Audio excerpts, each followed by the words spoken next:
In 1887, a young woman walked into Blackwell's Island Asylum as an undercover journalist and walked out 10 days later with nightmares that would last a lifetime. What she discovered inside those walls was so horrifying that it changed mental health care forever. But her story is just one of 10 that will make you question everything you thought you knew about the history of psychiatric treatment. The year is 1885. Gas lamps flicker in the corridors of institutions that promise healing but deliver horror. Behind locked doors and barred windows, thousands of human beings are subjected to treatments that would make medieval torture look merciful. These are not stories from fiction. These are documented cases from real psychiatric facilities where the line between medicine and madness became dangerously blurred.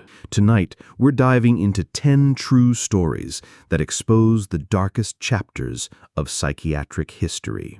Stories that were buried in medical journals, hidden in asylum records, and silenced by those who were supposed to protect the most vulnerable members of society. Story 1. The journalist who exposed Blackwell's Island. 1887. Nellie Bly looked like any other young woman seeking treatment when she walked through the doors of the Women's Lunatic Asylum on Blackwell's Island. But beneath her carefully practiced symptoms of mental illness lay the sharp mind of an investigative journalist determined to expose the truth. What she discovered inside those walls was so horrifying that it changed mental health care forever.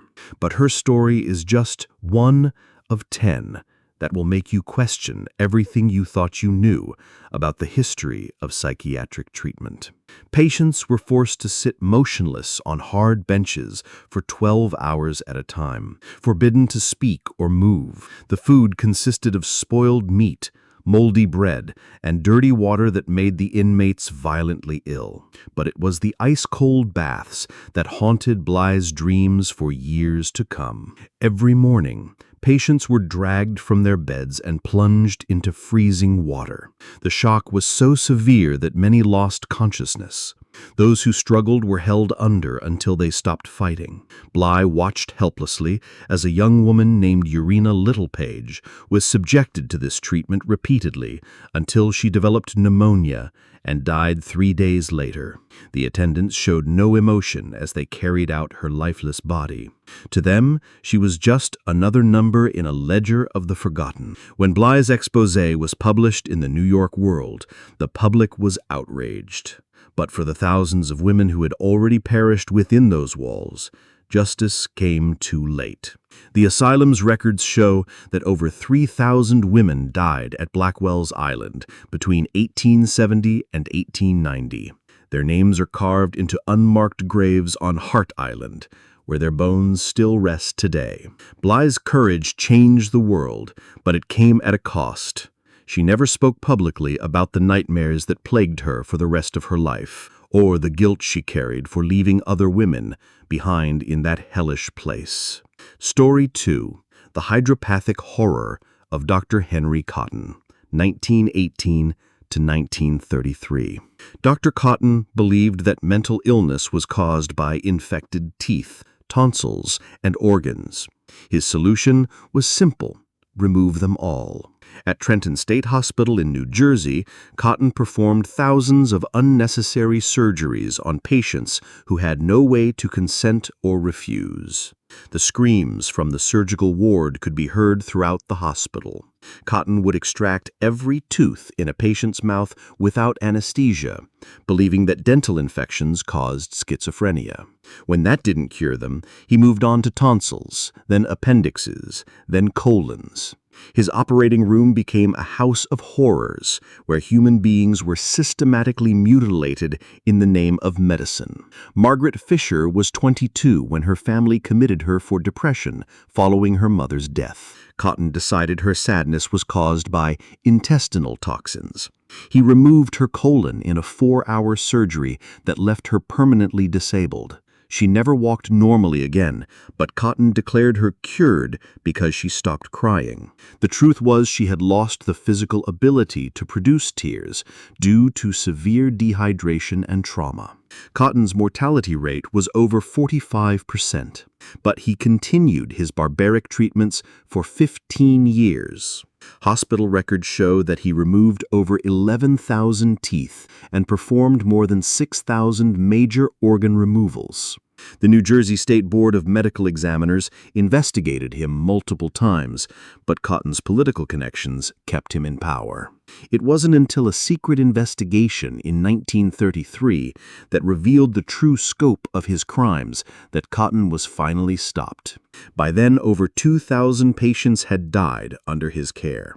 He retired quietly to his estate, where he lived comfortably until his death in 1933, never facing justice for the lives he destroyed. The most chilling part, Cotton genuinely believed he was helping his patients.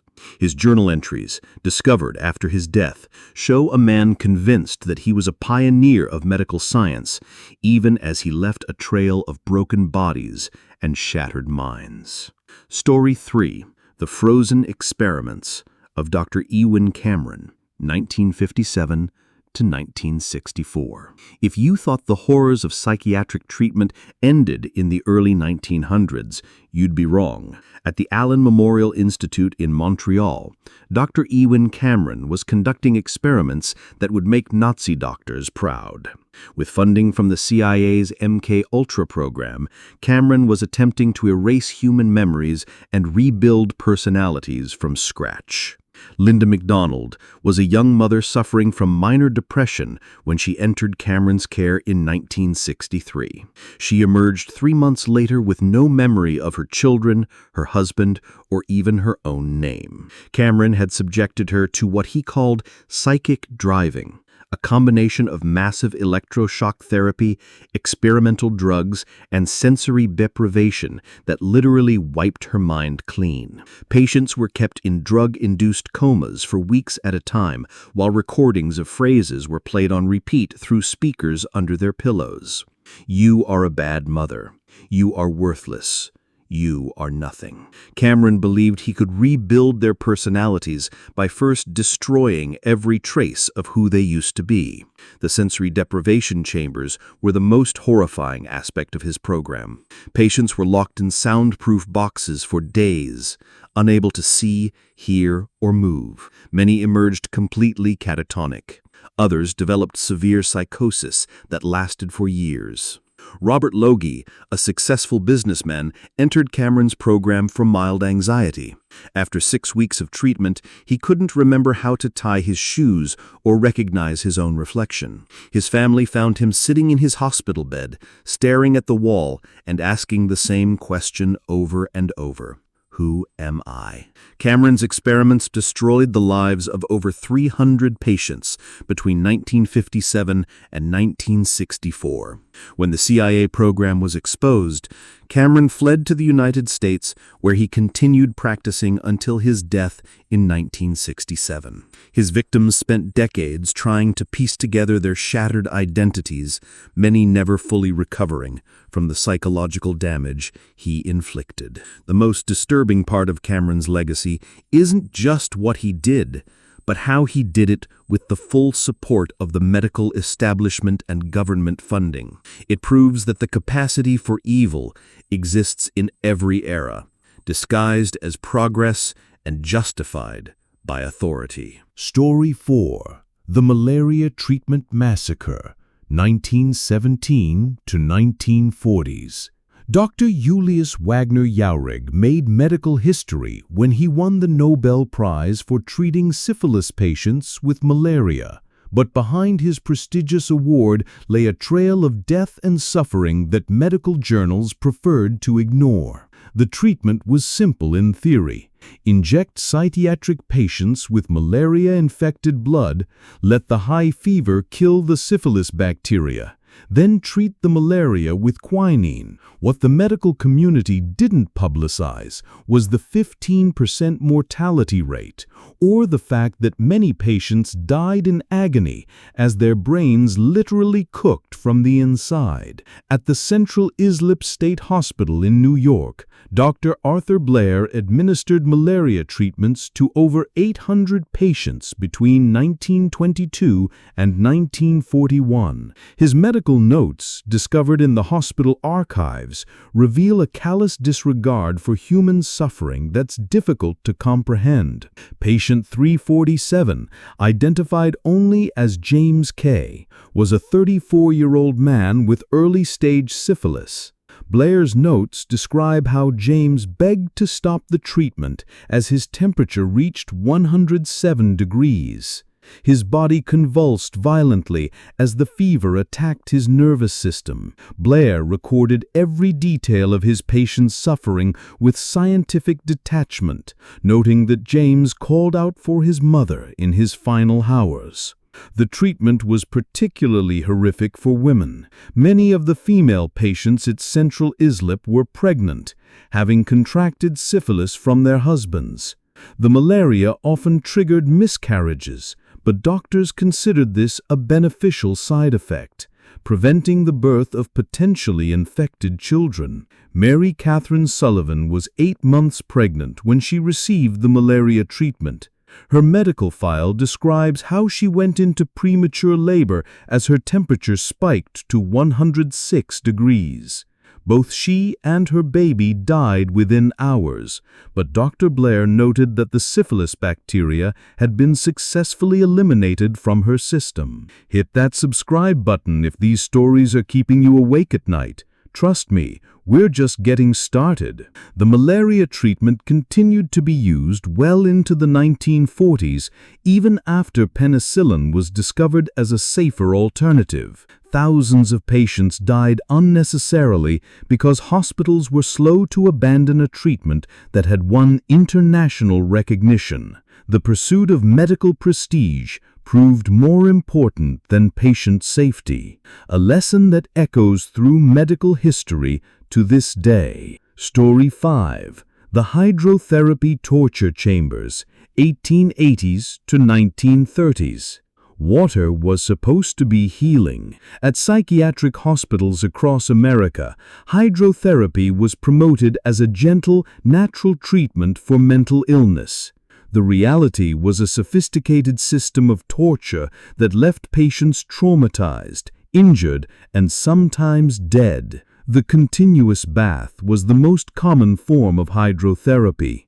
Patients were placed in tubs of water for hours, sometimes days at a time, with only their heads above the surface.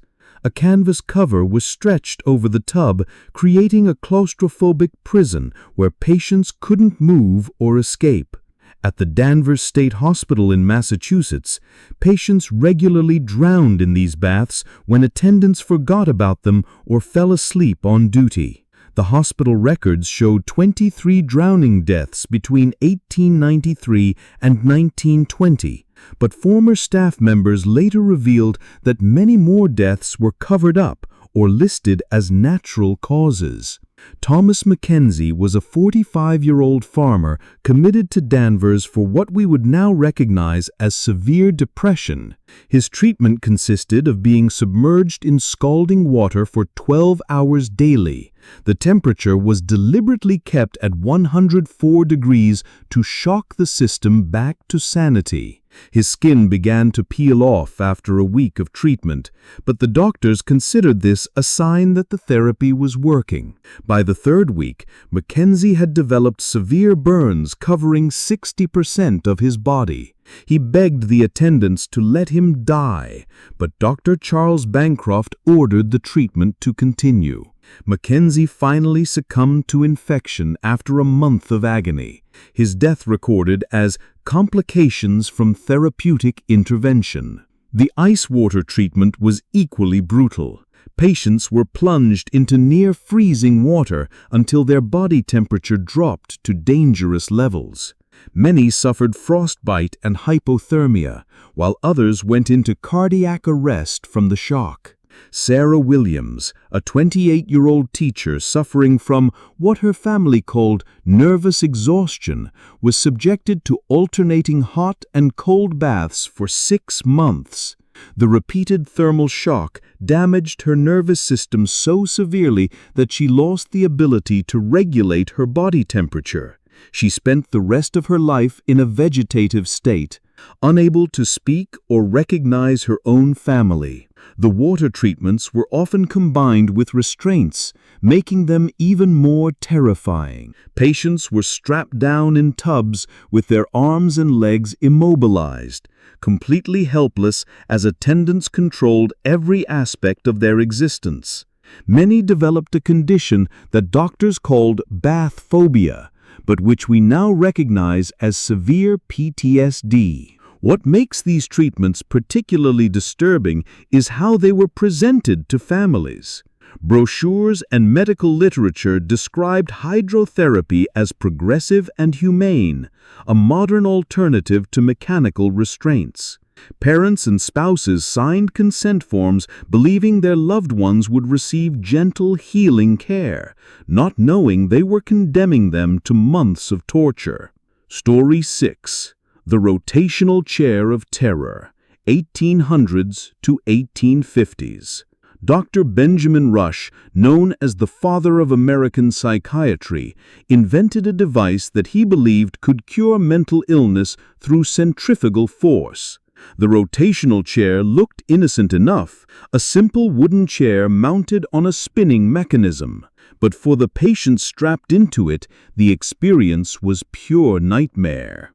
The theory was that spinning would redistribute blood flow in the brain, somehow correcting the chemical imbalances that caused madness. In reality, the chair was an instrument of torture that left patients vomiting, disoriented, and often unconscious. At the Pennsylvania hospital, patients were spun at speeds of up to 100 rotations per minute for sessions lasting several hours. The centrifugal force was so intense that blood vessels in their eyes would burst, leaving them temporarily or permanently blind. Many lost consciousness within minutes, but attendants were instructed to continue spinning until the full session was complete. Elizabeth Hartwell was 19 years old when her family committed her for what they described as melancholia and excessive reading. Her crime was being too educated for a woman of her era. Dr. Rush prescribed daily sessions in the rotational chair to restore proper feminine sensibilities. Elizabeth Hartwell's diary, discovered in the hospital archives, describes the horror of being strapped down and spun until the world became a nauseating blur. "I cannot tell where the ceiling ends and the floor begins," she wrote. "My mind feels as scrambled as my vision. I fear I am losing my sanity not from illness, but from the cure itself." After 3 months of treatment, Elizabeth had developed severe vertigo and could no longer read without becoming violently ill. The irony was perfect. The treatment for reading too much had made reading impossible. Dr. Rush declared her cured and released her to her family, who found her transformed from a bright, curious young woman to a confused, anxious shell of her former self. The rotational chair was used on patients as young as 12 and as old as 80. Children were particularly vulnerable to its effects, often suffering permanent damage to their inner ear that affected their balance for life. One 14-year-old boy named Timothy Cole was spun so violently that he suffered a stroke, leaving him paralyzed on his left side. His parents were told that his condition was a sign that the treatment was working. His brain was finally settling into proper alignment. The chair remained in use for over 50 years, despite growing evidence of its harmful effects. Doctors were so convinced of its therapeutic value that they ignored the mounting casualties. Patient after patient emerged from the spinning sessions with brain damage, But the medical establishment refused to abandon a treatment that bore the name of such a respected physician. Dr. Rush's rotational chair represents one of the darkest chapters in the history of psychiatric treatment, a time when the cure was often worse than the disease, and when the people trusted to heal instead caused irreparable harm. Story 7. The Lobotomy Assembly Line, 1940s to 1950s. Dr. Walter Freeman turned lobotomy into a roadshow, traveling across America in a van he called his lobotomobile. With an ice pick and a hammer, he performed over 3,500 brain surgeries in motel rooms, hospital basements, and psychiatric wards, leaving a trail of damaged minds across the country. The transorbital lobotomy was Freeman's specialty, a 10-minute procedure where he inserted an ice pick through the eye socket into the brain, then wiggled it around to sever connections in the frontal lobe. No medical degree was required to perform the surgery, and Freeman often let medical students and nurses try their hand at the procedure. At West Virginia's Weston State Hospital, Freeman performed 228 lobotomies in a single day, treating the procedure like an assembly line. Patients were lined up in the hallway, given electroshock therapy to knock them unconscious, then wheeled into the operating room where Freeman would insert his ice pick with theatrical flair. Helen Mortensen was a 23-year-old mother of two who suffered from postpartum depression. Her husband committed her to Weston after she spent several days crying uncontrollably following the birth of their second child. Freeman decided that a lobotomy would cure her excessive emotionalism. The surgery took less than 10 minutes. Freeman inserted the ice pick above her left eye, gave it several vigorous twists, then repeated the process on the right side.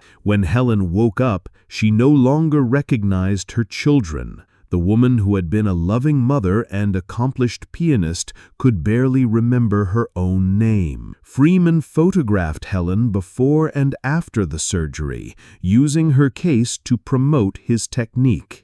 The before photo shows a beautiful young woman with intelligent eyes and a gentle smile. The after photo reveals a vacant stare and slack expression that would haunt her family for the rest of their lives.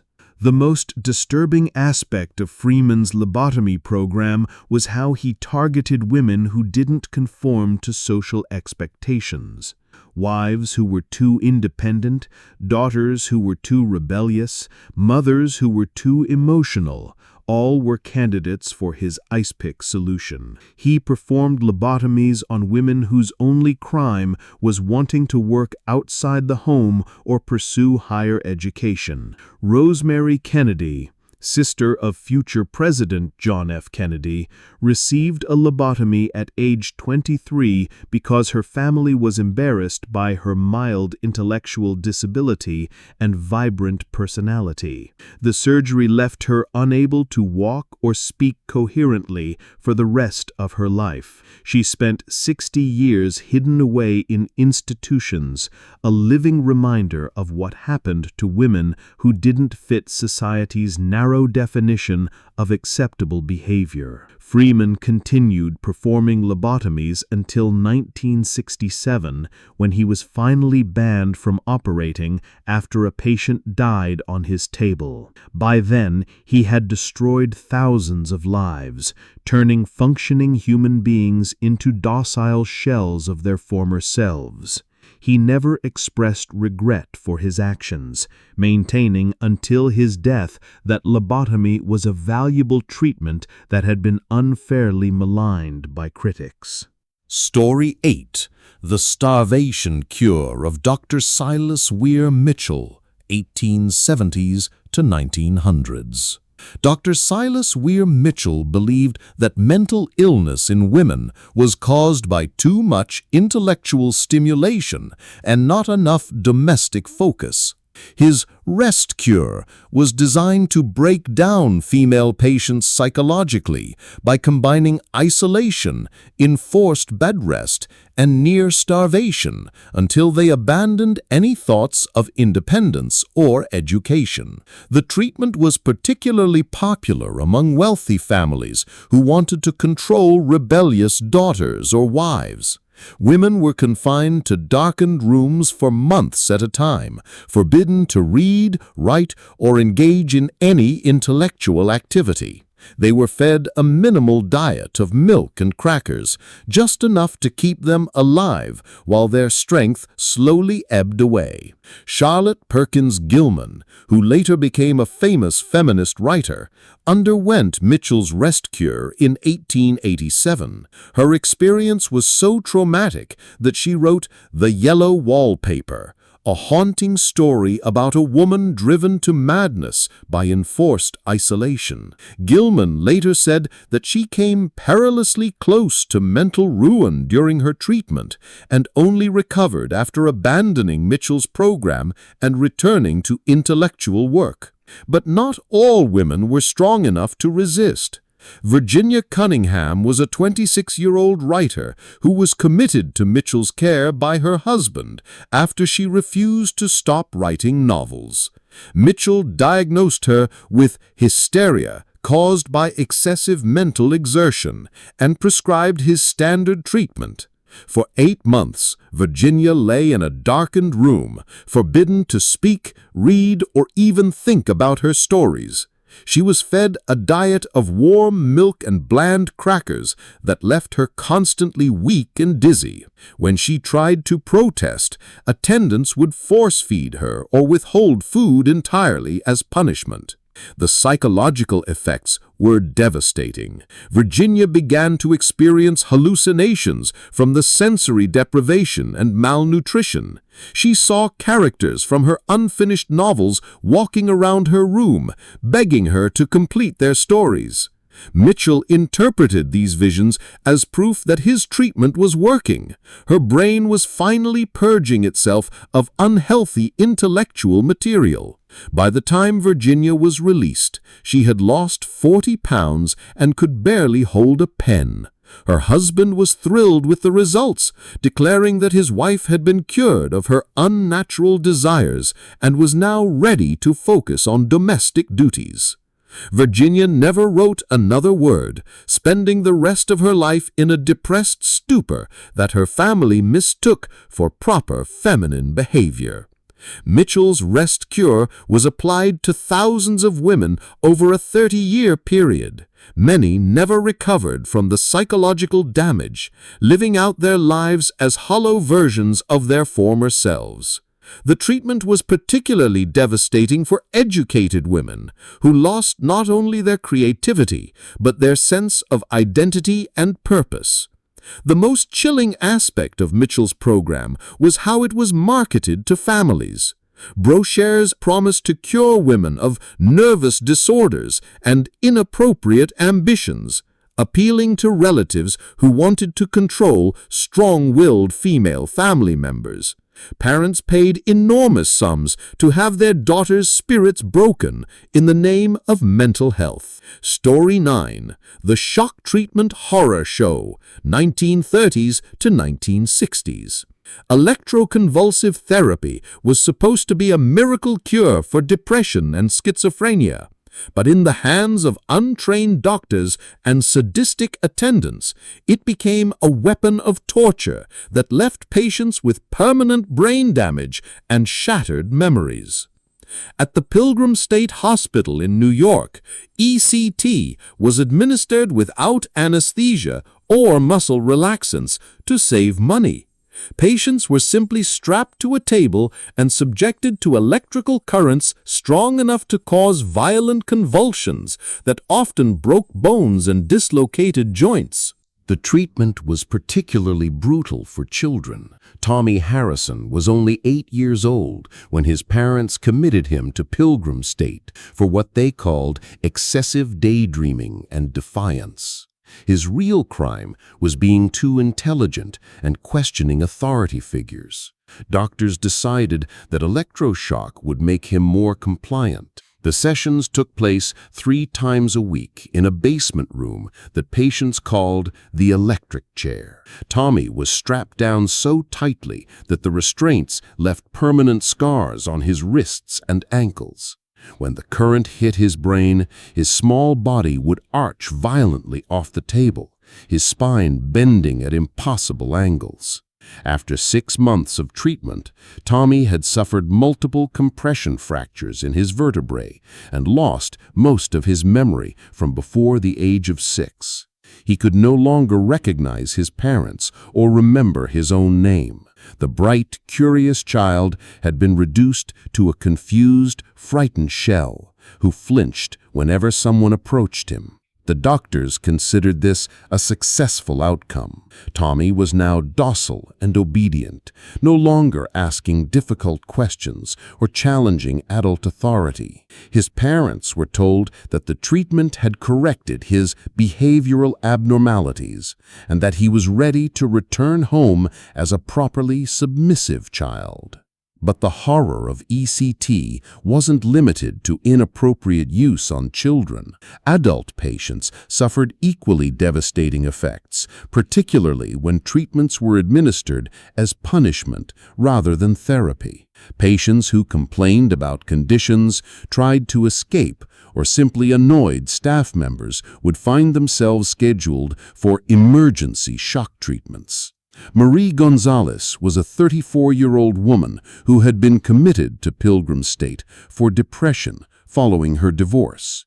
She made the mistake of filing a complaint about sexual abuse by male attendants. Within hours, she was dragged to the ECT room for what doctors called therapeutic intervention for agitation and paranoid delusions. The shock treatments continued twice weekly for 3 months.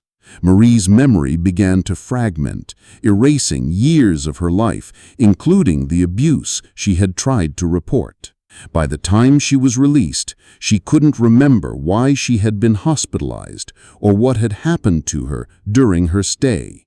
The electroshock had accomplished its true purpose, silencing an inconvenient witness. Thousands of patients received unnecessary ECT treatments between 1940 and 1970. Many emerged with permanent memory loss, cognitive impairment, and severe psychological trauma. The treatment was often used as a form of behavior control rather than medical therapy, administered to patients who were difficult to manage or politically inconvenient. Story 10. The Forgotten Children of Willowbrook, 1960s to 1970s. Willowbrook State School in New York was supposed to be a progressive institution for children with developmental disabilities. Instead, it became a warehouse of horrors where thousands of vulnerable children were subjected to medical experiments, deliberate infections, and systematic abuse that defied human comprehension. Dr. Saul Krugman conducted hepatitis experiments at Willowbrook for over a decade, deliberately infecting newly admitted children with the virus to study its progression. Parents were told that their children would receive excellent medical care, but they were actually signing consent forms to use their sons and daughters as human test subjects.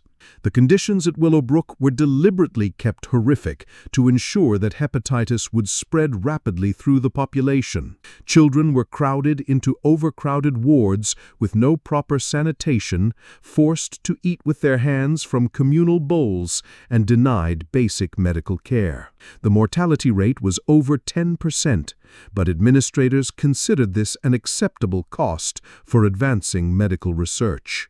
Bobby Martinez was 7 years old when his parents committed him to Willowbrook in 1963. He had Down syndrome and required special education, but his family was told that the institution would provide excellent care and educational opportunities. Instead, Bobby was immediately enrolled in Krugman's hepatitis study without his parents' knowledge. Within weeks of arrival, Bobby had contracted hepatitis and was violently ill. But instead of treating him, doctors carefully documented his symptoms and took regular blood samples to track the virus's progression. Bobby spent months in agony, his small body ravaged by a disease that had been deliberately given to him in the name of science. The staff at Willowbrook showed no compassion for their young victims. Children who cried for their parents were sedated into silence. Those who tried to resist medical procedures were tied down and forced to comply.